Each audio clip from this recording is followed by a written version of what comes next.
अस्सलाम वालेकुम। आज का मैच हम हारते-हारते जीत गए। मुबारक हो पाकिस्तानियों को ये बेकार 2 नंबर हार जीत सॉरी इतनी बेकार जीत मिली है कि आप उसको जीत कहना कहेंगे भी या नहीं कहेंगे पता नहीं। मज़ा नहीं आया यार देख के मुझे कुछ। ये मतलब है कि 147 का मैच आपने अपने होम ग्राउंड में फँसा लिया यार। मतलब बहुत ही डिसअपॉइंटिंग था और डिसअपॉइंटिंग 2 बंदों की वजह से ही था। बाबर आज़म और सलमान अली आगा। उसको भी आगे जाएँगे थोड़ा डिस्कस करेंगे कि क्या कैसे ये खेल रहे हैं और क्या प्रॉब्लम आ रहा है, उसको ज़रा डिस्कस करेंगे डिटेल में जाके। ज़रा मैच को शुरू से देख लेते हैं एक दफ़ा। ज़िम्बाब्वे ने पहले बैटिंग करी है और इनका जो शुरू का जो स्टार्ट था, मेरे ख़्याल है 6 या 7 ओवरों में 70 लगे हुए थे। 6 ओवर में 60 लगे हुए थे शायद। ये इन्होंने स्टार्ट लिया था और इतना अच्छा स्टार्ट लेने के बाद 147 पे गिर गया ये। तो जैसे ही हमारा स्पिन स्पिन अटैक ने हमारा आना शुरू किया। शुरू में तो फास्ट बॉलर लगे हुए थे, तो ये फंसे। इन्होंने थोड़ा सा हमारे स्पिनर्स को भी चार्ज किया। मारूमानी ने साइम अयूब को बड़ा अच्छा छक्का लगाया था, तो ये थोड़ा सा अटैक पे गए।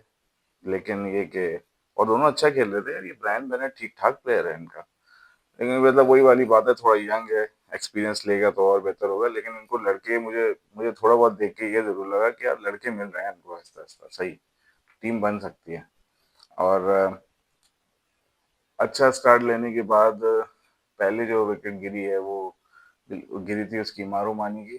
फुल टॉस बॉल पे छक्के वाला बॉल था।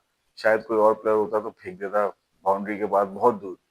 लेकिन उसने सीधे सीधे शाइन अफरीदी के हाथ में कैच दे दिया। तो एक तो ये आउट हुआ। उसके बाद जो ब्रेंडन टेलर था उसने आगे अच्छा स्टार्ट लिया। वो सिर्फ एक ही चीज कर रहा था, स्वीप, पीछे कट, स्वीप स्वीप स्वीप, यूं ही खेले जा रहा था। आगे नहीं खेल रहा था और अच्छा खासा रन निकाल रहा था। एक उसने स्वीप और खेली इसको, आपका साइम अयूब को। बाबर आजम ने उसे थ्रो मारी है। क्या एक्यूरेट थ्रो की है यार। आज बाबर आजम ने रन नहीं किए लेकिन क्या रन आउट किया है। उस रन आउट के तो भाई 10 में से 10 है, क्योंकि बहुत एक्यूरेट थ्रो थी और बहुत तेज हैंडवर्क था उसका। कि क्या कहते हैं उस्मान खान का। जबरदस्त, मतलब वो बड़ा जबरदस्त आउट हुआ था। तो ब्रेंडन टेलर लग रहा था खतरनाक। उसने स्कोर आते ही चलाना भी शुरू कर दिया था, लेकिन उसको ज्यादा लंबा जाने नहीं दिया। और उसके अलावा फिर आपका ये था, फिर थोड़े टाइम के बाद जो है ये रायन बर्ल आया। तो ब्रायन बेनेट ने जो है सैम अयूब को सीधा सीधा हाथ में कैच दे दिया। ऐसा लगा जैसे शायद 7-8 ओवर के बाद जो है ना थोड़ी सी पिच जो है ना वो बदली है। पता नहीं, या तो पिच बदली है या क्या हुआ है, स्पिन ने ज्यादा रोल प्ले करना शुरू कर दिया क्या था। तो 10 ओवरों के बाद थोड़ा सा जो है वो कुछ प्रॉब्लम होना शुरू हुआ। सलमान अली यादव ने एक बड़ी अच्छी चीज की थी यहाँ पे, अगर किसी ने नोट की हो। तो उसने पहले अबरार को ओवर दिया था, साइम को ओवर दिया था सॉरी। साइम को ओवर दिया, साइम पिटा, मारूमानी ने उसको मारा। साइम हटा, अबरार आ गया। अबरार पिटा, फिर साइम आ गया। तो वो जो चेंजेस था ना वो बड़े सही कर रहा था। मुझे ये चीज अच्छी लगी कि इंस्टेड के आदमी एक माइंड बना ले कि यार ये तो मेरा अच्छा बॉलर है, मैं तो उसे 2 ओवर दूंगा, 3 ओवर दूंगा। नहीं, अगर एक ओवर में पिट रहा है बंदा उसको हटा के दूसरा ले आओ। और दूसरा लेके आया, अगर वो भी पिट रहा है उसको हटा दो, दोबारा तीसरा ले आओ। तो ये जो क्विक चेंजेस थे ना, इससे ये फायदा हुआ कि अबरार के थोड़े से ओवर एंड में बचे। और एंड में जो है उसने अबरार से अच्छी बॉलिंग करवा दी। उसने अबरार ने आउट भी कर लिया। वरना शुरू में अबरार को जो दिया था तो उसको 2 ओवर में मेरा ख्याल है, अगर मैं गलत नहीं हूँ तो शायद 10-10 12-12 रन पड़ गए थे पर ओवर। अच्छा खासा पिटाई, 10-10 रन नहीं तो 9 8 9 रन तो पड़ गए थे पर ओवर। अच्छी खासी पिटाई हुई थी उसकी पहले 2 ओवरों में। लेकिन बाद में उसने बड़ा अच्छा कमबैक किया। तो सलमान अली अगर के स्पिन के चेंजेस मुझे बहुत अच्छे लगे यहाँ पे। अच्छा, उसके बाद फिर रायन बर्ल आया। उसने जो है वो हवा में बॉल तना दी। बाबर आजम ने उसको कैच किया लॉन्ग ऑन पे। उसके बाद टोनी मुनियोंगा, ये भी रन आउट हुआ। सलमान सलमान मिर्जा ने से रन आउट किया। यार उस्मान उस्मान खान की जो विकेट कीपिंग है इसकी तारीफ करनी पड़ेगी। बहुत क्विक हैंड हैं इसके, बहुत तेज हैंड्स हैं इसके। ये मतलब है कि जैसे जैसे हम अच्छे कीपर्स को रेट, क्योंकि ये तो अभी रेगुलर नहीं है ना तो उसको रेट नहीं कर पाते। लेकिन मैंने जो उसका आज उसका जो हैंड का वर्क देखा, उसका जो स्पीड देखी ना, हैंड स्पीड बहुत ज़बरदस्त है। मज़ा आया देख के, तेज़ है बहुत। और दूसरा जो है फिर सिकंदर रज़ा है, वो 34 नॉट आउट खड़ा रहा। और फिर ये बाकी सारे फिर ऐसे ही बस आते गए जाते गए। अबरार ने बोल्ड मार दिया इसको, मुसीकुआ मुसीकुआ को। फिर ये ब्रैड एवंस था, ये भी आउट हो गया। शाहिन शाह अफरीदी ने ये, अगर मैं गलत नहीं हूँ तो मिड ऑन पे कैच हुआ था शायद ये, हाँ मिड ऑन पे कैच हुआ था। सलमान मिर्जा ने इसको आउट किया, मपोसा को। और बस ये 147 पे जो है ऑल आउट हो गया। छोटी इनिंग थी, कोई बहुत ज्यादा बड़ी इनिंग कर नहीं सके ना। ये कोई ऐसा ओवर ले सके जिसमें 4 छक्के। आखिरी का एक ओवर था जिसमें 12 रन शायद पड़े थे शाहिन शाह अफरीदी को, और उस वक्त ऐसा लग रहा था कि शायद ये जाएंगे थोड़ा सा हार्ड। और आखिरी का ओवर कोई 18-20 रन का करेंगे, करने की कोशिश भी कर रहे थे, लेकिन हुआ नहीं इनसे। तो खैर बदल सही, बस नॉर्मल बैटिंग थी, कोई उससे खास नहीं था। कंसिडरिंग जैसा स्टार्ट इन्होंने लिया था, 6 ओवरों में 60 रन का, 10 रन पर ओवर। 10 ओवर पर रन पर ओवर के हिसाब से तो अगर मेरा ख्याल है 7.5 रन पे भी गिरते तो 155 160 हो जाता, 155 तो हो ही जाता। तो आराम से 8 10 से 12 रन शॉर्ट हैं ये अपने खुद के स्टार्ट्स को अगर देखो तो उससे। और उसका रीजन जो नजर आ रहा है वही नजर आ रहा है कि यंग टीम है, except few players, Brendan Taylor हो गया या सिकंदर मिर्जा हो गया, या जो सिकंदर रजा, सॉरी सिकंदर रजा हो गया, या जो है आपका रायन बर्ल हो गया, ये 3 4 प्लेयर हैं। अदर देन दिस सारी की सारी बैटिंग जो है वो तकरीबन नई ही है इनकी। बॉलर सारे ज्यादा पुराने हो सकते हैं, बैट्समैन तो सारे नए हैं इनके। तो ये सारा इनका हिसाब था। अच्छा, उसके बाद फिर जब पाकिस्तान बैटिंग के लिए आया है तो सरदार फरहान ने थोड़ा अच्छा स्टार्ट लिया, 3 चौके लगाए, ये लग रहा था थोड़ा सही। लेकिन यार मुझे बस ये थोड़ा सा कंटिन्यू करने में मसला हो रहा है इसको, बड़ी इनिंग नहीं लग पा रही है। लग जाएगी चलो, अच्छा तो खेल रहा है, मेरे हिसाब से कर लेगा, कोई ऐसा मसला नहीं है। अंदर आने वाले बॉल पे ये भी बोल्ड हुआ। तो अब पहले जब हम हमने जब देखा था इसका जो लास्ट डिसमिसल जब देखा था साहबजादा फरहान का, तो ये विकेट छोड़ के मार रहा था तो बोल्ड हुआ था। आज ये विकेट के थोड़ा सा करीब गया है, फिर अंदर बॉल आई, फिर बोल्ड हो गया। और उसका फुटवर्क बिल्कुल ही नहीं था। मतलब है कि अगर आप बॉल के करीब भी गए हो और बॉल आपकी बॉडी में आ रही है, तो बॉडी और बल्ले के बीच में इतना बड़ा गैप था। यानी वो ये वाले शॉट पे गया ही नहीं ना। वो पता नहीं कुछ क्या ऑफ पे खेलने की सोच रहा था, क्या सोच रहा था समझ नहीं आया, बीच में से निकल गई बॉल को सीधा सीधा। तो मिस किया पूरी बॉल को ना। साइम अयूब सेट हुआ हुआ था, लेकिन साइम अयूब खैर वो थोड़ा बाद में आउट हुआ, उससे पहले बाबर आजम आउट हुआ। जब बाबर आजम आया तो तीन तीन बॉलें खेली हैं भाई, तो इन्होंने जो है एलबीडब्ल्यू दे दिया। अब बाबर आजम के बारे में यार क्या ऐसी बात करें, मतलब समझ नहीं आता कि देखो, बात यह है कि एक प्लेयर है आप हमारी टीम में, अल्लाह का करम है कि है एक ऐसा प्लेयर जिसने 6,000 रन किए हैं ओडीआई के अंदर सिर्फ। तो इससे अंदाजा लगा लो ये कितना बड़ा प्लेयर है। ठीक है, अब इसको जो कोचेस समझा रहे हैं ना क्रिकेट, वो उन कोचेस ने जो है वो 2,000 रन नहीं किए हुए इंडियन इंटरनेशनल में, वनडे छोड़ो, पूरे करियर में 2-3 हजार रन नहीं किए हुए। तो क्या आज जो है वो उसे बताना पड़ेगा, बाबर आजम को कोचेस को बताना पड़ेगा कि यार आप यहाँ गलत कर रहे हो, यहाँ गलत कर रहे हो। बाबर आजम को खुद समझना पड़ेगा कि भाई ये क्यों हो रहा है ऐसा कि जब बॉल पड़ के अंदर आता है, चाहे वो स्पिनर का हो या फास्ट बॉलर का हो, इनका गेम ओवर हो जाता है। या तो डंडा उड़ता है या एलबी हो जाता है। अच्छा, ये चीज होती है कि जो प्लेयर्स होते हैं ना, बड़े बड़े प्लेयर्स हो जाते हैं, वो कभी कभी अपनी एक कोई एक गलती पे काबू नहीं पा पाते, और फिर उनके करियर डिक्लाइन की तरफ जाना शुरू हो जाते हैं। इसकी सबसे बड़ी मिसाल जो है वो खुद विराट कोहली था। विराट कोहली एक ऐसा प्लेयर जो 50+ की एवरेज रखता था टेस्ट के अंदर। उसकी एक मिस्टेक, एक चीज पकड़ ली ऑस्ट्रेलिया ने या दुनिया ने, या जो भी कह लो, इंग्लैंड में भी ऐसे ही खेल रहा था ये, वहां पे भी स्टार्ट्स ले रहा था, आउट हो रहा था। हालांकि सीरीज जीता, लेकिन स्टार्ट्स ले रहा था उधर भी। तो उसमें उधर भी फोर्थ स्टंप पे इसको बॉल रख दो, हल्का सा बाहर स्विंग हो जाए, एज लगा और गए। अब विराट कोहली को जैसे हम समझते हैं ना, हम तो उसे कहते हैं कि यार वो तो एक क्रिकेटिंग ब्रेन है, जैसे हम जब हम बाबर आजम की बात करते हैं तो हम कहते हैं कि बाबर आजम एक बहुत जबरदस्त प्लेयर है। ठीक है ना, हम कोहली के बारे में ही नहीं कहते, हम कोहली के बारे में कहते हैं वो एक क्रिकेटिंग ब्रेन है। वो एक क्रिकेट की पूरी फिलॉसफी है। इसने क्रिकेट को एक एक तरीका दिया है खेलने का, फिटनेस का एक नया कल्चर इंट्रोड्यूस कराया है, सेंचुरी को नॉर्मलाइज कर दिया। समझ रहे हो, सेंचुरी मारने को एक नॉर्मल रूटीन जॉब बना दिया उसने ओडीआई के अंदर। तो वो तो एक क्रिकेटिंग ब्रेन है। आज इंडिया की पूरी टीम जो शेप अप हुई हुई है उस बंदे की थिंकिंग है, वो उसकी इंस्पिरेशन है जिससे पूरी टीम शेप अप हो रही है अभी।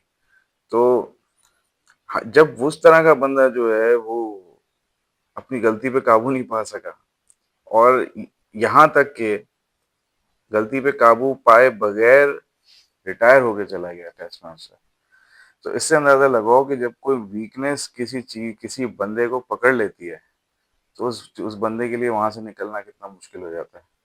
अब बाबर आजम की ये चीज जो है ना, ये सब जितने भी एनालिस्ट बैठते हैं, जितने भी स्टैटिस्टिशियंस बैठते होंगे, वो बता देते होंगे बॉलरों को, भैया इसको यूं रखो, इसको यूं रखो, ये जाएगा, यहीं जाएगा। तो स्पिनर भी वहीं रखते हैं, फास्ट बॉलर भी वहीं रखते हैं, बस पैडों पे रखो और ये गया, या बॉल अंदर हो जाए या पड़ के सीधा हो जाए, बस गया ये। तो अब there is nobody else in this entire world that can help Babar Azam except himself. वो अपने अलावा किसी और से हेल्प नहीं ले सकता इसमें। 6,500 या 7,000 रन करने के बाद अगर वो खुद नहीं फिगर आउट कर पा रहा ना कि इस चीज को कैसे कवर अप करना है, तो फिर अनफॉर्चुनेटली बार बार मुझे वही बात ध्यान में आती है, कोई विराट कोहली वाला हाल ना हो जाए कि एक लेगेसी छोड़ के जाने वाला प्लेयर एक वीकनेस के साथ रिटायर कर गया कि यार मैं 50 की एवरेज थी मेरा ख्याल है, शायद 45-44 की एवरेज पे जाके रिटायर हुआ। क्यों? क्योंकि बस वो एक चीज पकड़ ली थी, वहीं पे आउट हो ही जा रहा है, हो ही जा रहा है, हो ही जा रहा है, हो ही जा रहा है, ये चल रहा था सारा गेम, और उसी में रिटायर भी हो गया वो। उसको डोमेस्टिक भी खेलने भेजा गया कि भाई शायद तू वहां से बेहतर हो जाए लेकिन वो नहीं बेहतर हुआ, वो चीज उसके साथ ही गई रिटायरमेंट में। तो इतना लीथल होता है भाई, अगर कोई बंदा पकड़ा जाए कहीं पे, ये पकड़ना बड़ा मुश्किल होता है, और एक दफा पकड़ा जाए फिर उससे निकलना बड़ा मुश्किल होता है। तो भारत ऐसे बहुत सारे प्लेयर पीछे गुजरे हुए हैं जिन्होंने कवर अप किया है। सचिन तेंदुलकर टेक्निकली बहुत साउंड प्लेयर था, उसकी बहुत सारी वीकनेसेस होंगी जो वो कवर अप करता गया और अपना करियर लंबा कर दिया उसने। 38-39 ईयर्स तक ऐसे थोड़ी खेल गया वो। तो उसकी भी बहुत सारी वीकनेसेस थी। स्पिन पे वीक था, बहुत बहुत जगहों पे गलतियां करता था वो। लेकिन वो खुद अपने इंटरव्यूज में बताता है कि मैंने ये फलाने शॉट्स जो हैं ये पूरे टेस्ट मैच में बिल्कुल रोक दिए। तो कहने का मतलब है कि क्या सचिन तेंदुलकर को किसी ने बताया होगा कि यार आप ये करो, ये करो? सचिन तेंदुलकर को कोई नहीं बता सकता था। इसी तरीके से जो प्लेयर 6-7 हजार रन करेंगे उसको ये कोचेस बताएंगे कि यार ऐसे खेलना है, वैसे खेलना है। It is only Babar Azam who can figure it out. अगर बाबर आजम ने खुद फिगर आउट कर लिया, अगर वो इंतजार कर रहा है कि मेरी अच्छी इनिंग लग जाए, तो वो तो फिर लगना तो फिर भाई बहुत टाइम बाद होता है, जैसे लग गई 100। लेकिन अगर आपने उसको रेगुलराइज करना है, आपने उसको रेगुलर परफॉर्मेंसेस में लेके आना, तो आपको अपनी गलती खत्म करनी होगी भाई। ठीक है ना, ताकि कल को जो एनालिस्ट हैं वो बैठे और देखें यार ये यहाँ अब आउट नहीं हो रहा, तो मेक देम थिंक, उनको सोचने तो दो। आप तो उनको बिल्कुल सीधा सीधा मौका दे रहे हो कि यार आओ यहाँ बॉल करो, बस फंसा दो मुझे शुरू में ही। तो ये है बस भारत। मैं आज बाबर आजम से शिकवा नहीं कर रहा, क्योंकि पहली पहली दूसरी दूसरी बॉल पे, तीसरी तीसरी बॉल पे कोई भी दुनिया का बड़ा बैट्समैन आउट हो जाता है। विराट कोहली अभी 2 अंडों पे गया था यार ओडीआई में। तो मैं ब्लेम नहीं कर रहा हूँ, लेकिन मैं एक बात कह रहा हूँ कि यार ये गलती है, ये प्रॉब्लम है।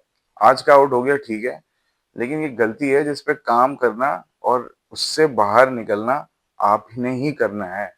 कोई बताएगा नहीं आपको दुनिया का बैट्समैन, करना आपने ही है। तो ये बात ध्यान में रखो। और दूसरा ये है सलमान अली आगा।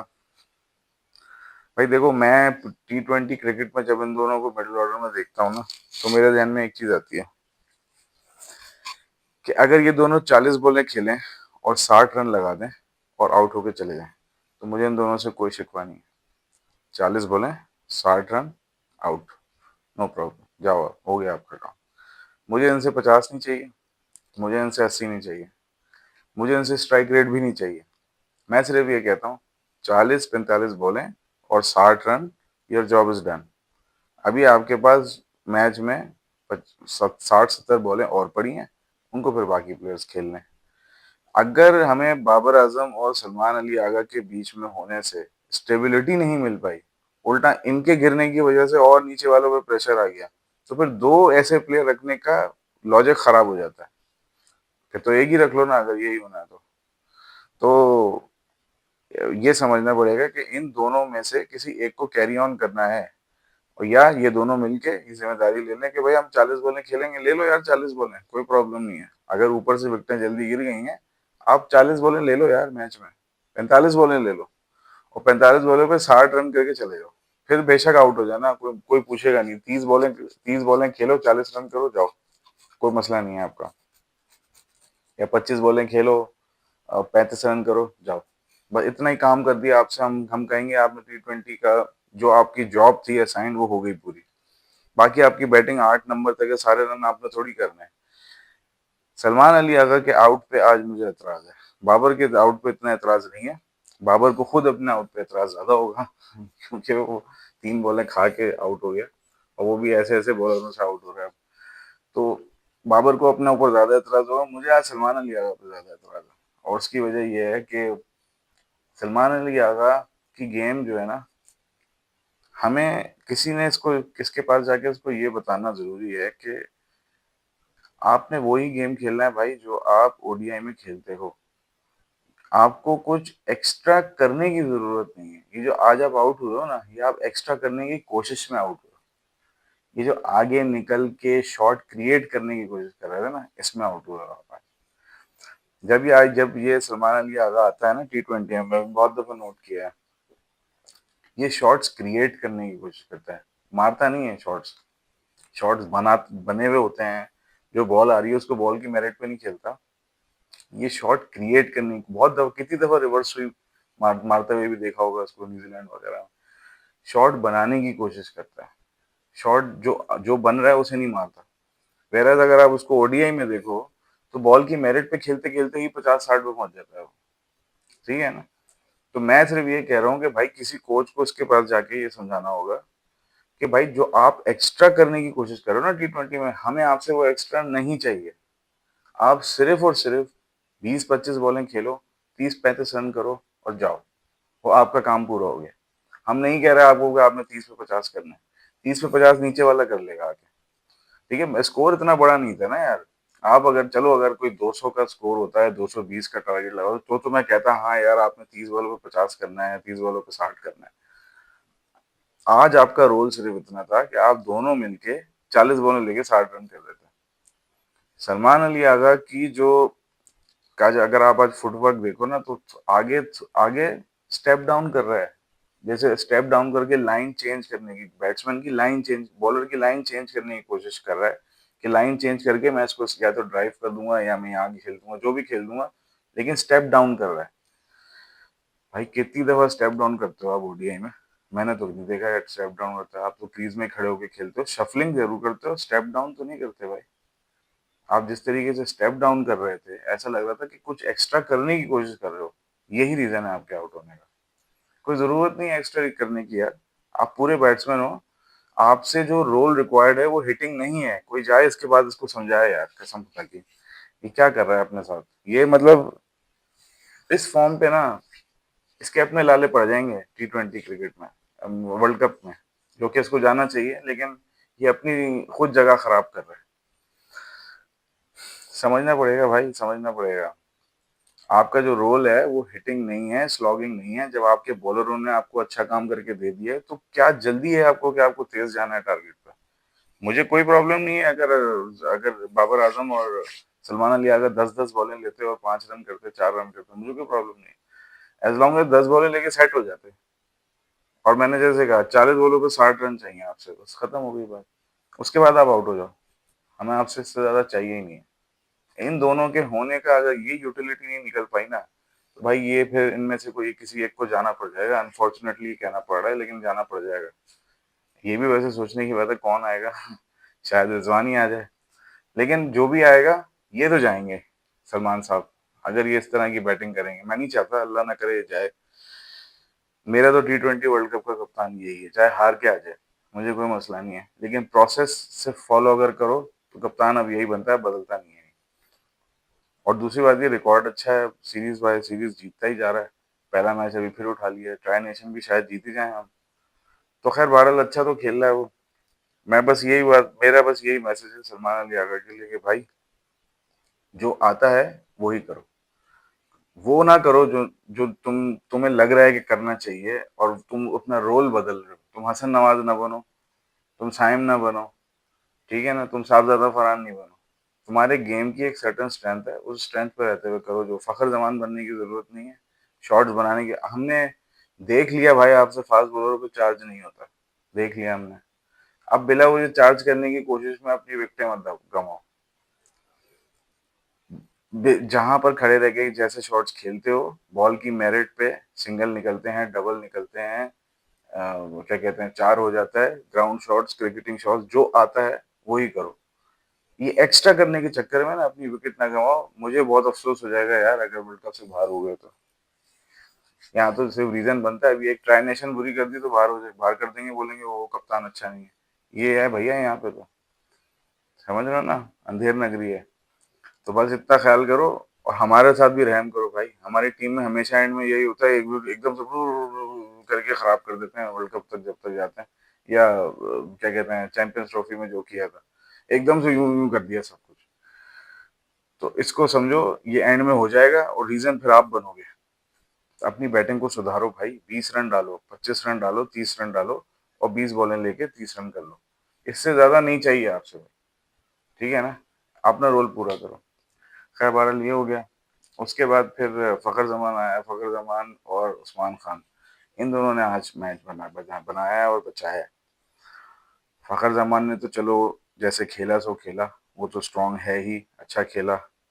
एक चीज फखर जमान की मैंने जो देखी ना, जो मिडिल ऑर्डर में सूट नहीं कर रही उसके खेल को, इस पे अभी तक किसी ने बात भी नहीं की है। मैं अभी सुन रहा था बहुत सारे लोगों को, लेकिन मैंने किसी को सुना नहीं है कहते हुए। वो मिडिल ऑर्डर में सिंगल और डबल सही नहीं ले रहा, ठीक है ना। शायद वो, उसकी वो फिटनेस नहीं है, या वो शायद पता नहीं क्या है, एज वेज का भी मसला हो सकता है भाई, 35 ईयर्स का हो गया, शायद फिटनेस का प्रॉब्लम हो, या कोई, या कोई मसला हो, मुझे नहीं मालूम। लेकिन वो बहरहाल वो रन्स को, सिंगल को डबल और डबल को ट्रिपल में कन्वर्ट नहीं कर रहा, बल्कि ट्रिपल तो बहुत आगे की बात है, सिंगल डबल ही पूरे नहीं हो रहे थे उसके, सिर्फ सिंगल्स कर रहा था वो। बहुत जगह डबल्स के चांस आए हैं, so उस्मान उस्मान खान ने उसको पुश भी किया है, लेकिन वो रुक गया, नहीं भाई हो गया बस। तो लोअर ऑर्डर में वो इसलिए भी सूट नहीं कर रहा कि उसके पास फिर दो ही ऑप्शन बन रहे हैं, या तो वो सिंगल ले रहा है, या वो हिटिंग कर रहा है, स्लॉगिंग कर रहा है। बीच में जो तेज भागने वाली रन होते हैं ना, वो नहीं कर रहा। इसीलिए हम बोल रहे हैं भाई, वो वन डाउन वो प्लेयर है ही नहीं मिडिल ऑर्डर का। आप उससे काम ले रहे हो, मिडिल ऑर्डर में है थोड़ी वो मिडिल ऑर्डर का प्लेयर। खैर बहरहाल वो एक चैंपियन प्लेयर है, उसको आप जहाँ मौका देते हो वो आपको डिलीवर करता है। यही उस प्लेयर की क्लास है। नखरे नहीं करता भाई वो, जैसे हमारे बाकी प्लेयर हैं, यदि हमें नंबर नहीं मिला तो हमारा ये हो जाएगा, वो हो जाएगा। जहाँ उसको मौका मिलता है वो तो परफॉर्म करता है। ये उसकी जबरदस्त चीज है, प्लस पॉइंट है। लेकिन वो स्ट्राइक रोटेशन में वीक लगा, ये मैंने बोला मैं बता दूं, क्योंकि हम उसे फिर आगे बड़े जब मैचेस में देखोगे तो वहां एक एक रन एक एक प्लेयर का काउंट करता है, और ये जाता है सिर्फ स्ट्राइक पे, ठा ठा ठा, या फिर सिंगल डबल, या फिर सिंगल डबल नहीं हो रहे थे उससे। तो ये है। और उस्मान खान के बारे में मैं भाई ये बोलूंगा कि यार बहुत मेच्योर लगा ये मुझे आज। इसने 37 रन बनाए 28 बॉलों पे, कैलकुलेटेड रिस्क लेकर, सही शॉट्स मारे, गैप्स ढूंढ के मारे। और कोई कोई एक शॉट मुझे इसका ऐसा नहीं लगा जिसपे मैं ये कहूँ कि यार ये नहीं खेलना चाहिए था, ये क्यों खेल दिया, ठीक है ना। तो एक तो अच्छी चीज ये है कि मेच्योर लगा। जब ये यूएई से आया था पाकिस्तान टीम में ना, तो ये पीएसएल की परफॉर्मेंस पे आया था। उसके बाद इसकी कोई खास परफॉर्मेंस पाकिस्तान टीम में थी नहीं, इतनी वर्ल्ड कप में भी खेला, कोई इतना खास नहीं खेला, हार के ही आ गए हम यूएसए से। उसके बाद ये गया डोमेस्टिक। अब देखो यहाँ फर्क पड़ता है। डोमेस्टिक गया है, वहां पे अपनी टेक्निक पे काम किया है। मुश्ताक अली कह रहा हूँ, क्या नाम है उसका, हनीफ मोहम्मद ट्रॉफी खेली है।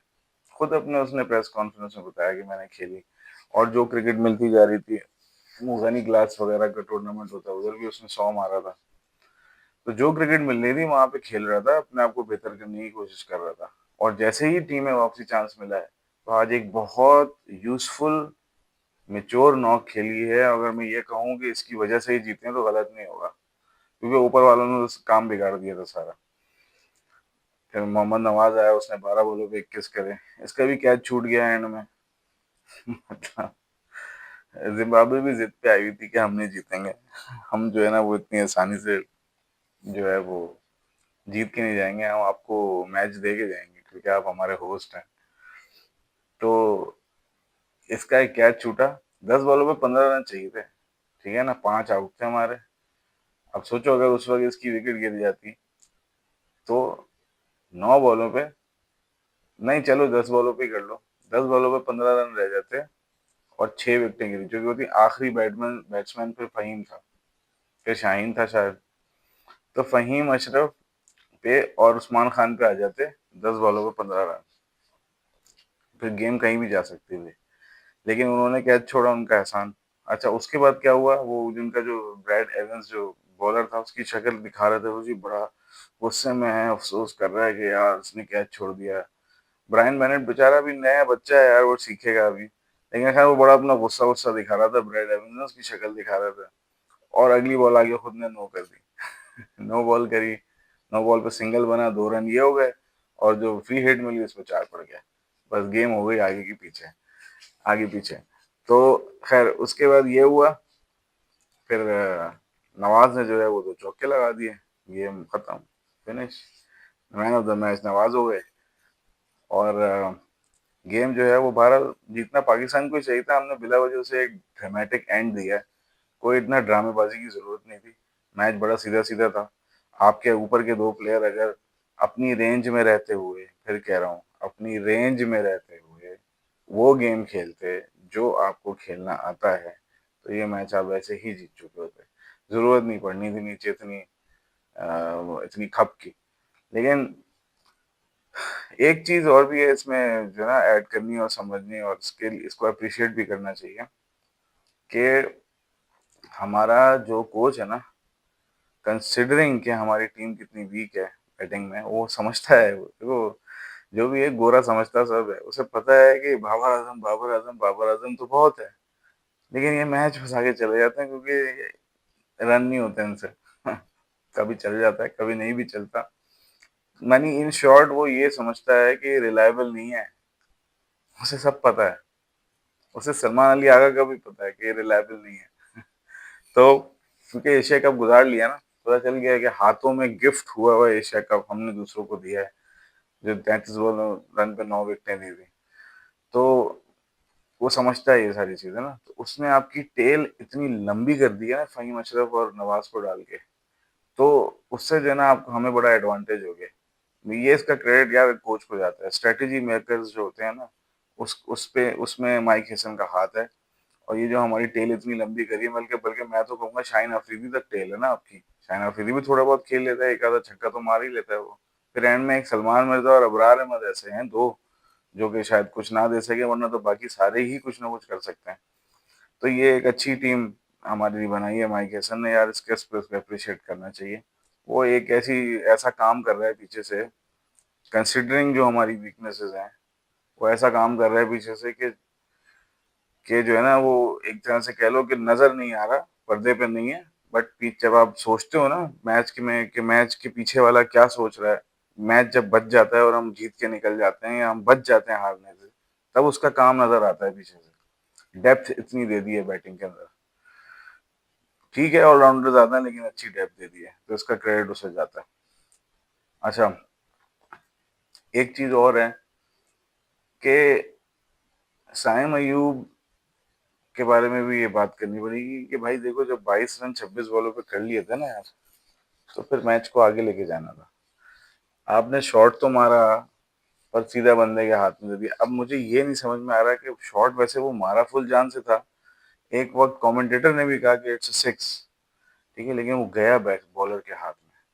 और सेम चीज नवाज की हुई थी बाद में, उसने भी वहीं मिड विकेट पे मारा था और गया वो फील्डर के पास कैच नहीं हुआ, लेकिन फील्डर के पास गया। ये तो मुझे ये नहीं समझ में आया कि इस तरफ की बाउंड्री लंबी थी थोड़ी, पता नहीं शायद डायमेंशन में ये वहां वाली बाउंड्री मेरे ख्याल में थोड़ी बड़ी थी, क्योंकि साइम ने ठीक ठाक जोर से शॉट मारी थी, वो कोई हल्की शॉट नहीं थी। पूरा बल्ला चला है, मिडिल हुआ है, बॉल ने एलिवेशन पूरी ली है, तब भी कीपर फील्डर के हाथ के अंदर गई। ये तो निकल जानी चाहिए थी ऊपर। तो या तो हवा उसको ब्रेक कर रही थी बॉल को, कुछ तो हुआ है, वरना साइम का वो आउट बनता नहीं था।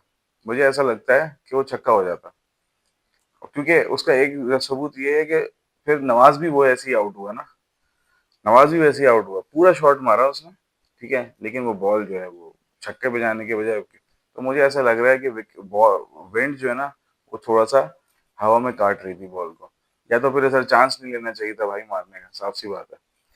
खैर बहरहाल मुझे लगा कि कुछ विंड का भी रोल आया है इसमें, क्योंकि दो प्लेयर वहां पे गए हैं, कैच हुए हैं, एक कैच हो गया, एक का ड्रॉप हो गया, लेकिन और दोनों पूरे पूरे लगे थे। तो ये मुझे लगता है कि थोड़ा सा विंड का भी रोल था, लेकिन बहरहाल साइम को भी ये चीज अब समझनी पड़ेगी, भाई विंड है या नहीं है, ये सब आपके खेल का हिस्सा है। आपको पता होना चाहिए कि अगर यहाँ स्ट्राइक लगनी चाहिए या नहीं लगनी चाहिए, ये सब चीजें सोचनी पड़ेंगी। आप बड़े प्लेयर बन गए हो, बड़ी पाकिस्तान टीम का एक परमानेंट फिक्सचर बन गए हो, तो अब जब जिम्मेदारी लेनी है ना, तो फिर ये सारी चीजें कैलकुलेट करनी पड़ेंगी आपको, कि विंड किस साइड है, किस साइड नहीं है, कौन से एंड से मारना आसान है, कौन से एंड पे लेग पे मारना ठीक नहीं है, ये सब सोचना पड़ेगा, जो आपने नहीं सोचा। तो अभी आप 22 रन पे विकेट देके चले गए और फिर फंस गए थे। खैर, गलती यहाँ पे साइम अयूब की भी है थोड़ा, कि भाई अभी तो चलो ये जिम्बाब्वे जिम्बाब्वे श्रीलंका विलंका लगी हुई है, आगे जाके जब ये बड़ी टीमें आ जाएंगी तब क्या करोगे भाई, तब ये परफॉर्मेंस दोगे। तो बहुत ही, मतलब मुझे मुझे सच में मैं बता रहा हूँ, मुझे प्रॉब्लम ना उन प्लेयर से ज्यादा होती है जो सेट होके आउट हो जाते हैं ना। मुझे उनसे नहीं होती कि जो 0-0 1-2 पे चलेगा, चलो कर दी होगी अच्छी बॉलिंग यार शायद बॉलर ने, लेकिन मैं ये बोल रहा हूँ जब सेट हो जाते हो, जब 20-22 विकेट, जब जैसे फखर जमान था, फखर जमान जब सेट हुआ तो उसने 2 से 3 ओवर ऐसा चार्ज किया उसने कि मैच उसने बिल्कुल एक तरफ लगा दिया था। फिर जब वो आउट हुआ है तो कुछ ज्यादा बचा नहीं था मैच के अंदर, ठीक है ना। तो ये होती है ही नहीं, कि जब आप सेट हुए हो, अब साइम सेट हुआ था, साइम का काम था यार मैच को थोड़ा सा आगे तो और ले जाता, चलो 10-12 रन और कर लेता, फिर हिट पे स्ट्राइक ले लेता। आप तो ओपनर आते हो यार, इतना टाइम है आपके पास, बाबर आजम से ही सीख लो बॉलिंग कैसे खाते हैं।